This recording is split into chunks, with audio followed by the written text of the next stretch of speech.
to purchase baby Dogecoin on Crypto.com. It is currently necessary to use the Crypto.com on-chain application, as it is not available on the official app or exchange.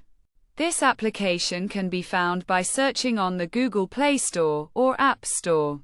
And once installed, a wallet must be created. Upon opening the application, a search bar is located at the bottom of the screen, where Pancake's web must be searched for. The first option from the search results should be selected, and then the connect button must be clicked. A pop-up will appear, and the injected option next to MetaMask should be chosen, followed by connecting the Crypto.com wallet to Pancake's. The network type must then be changed to BNB by clicking on Switch Network. Next, the two-section area should be clicked, and baby Dogecoin must be searched for in the search bar.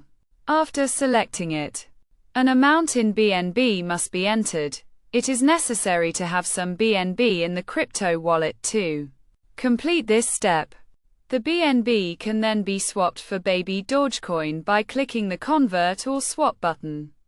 Once this is done, the purchase will be complete, and the baby Dogecoin will be available in the Crypto.com wallet.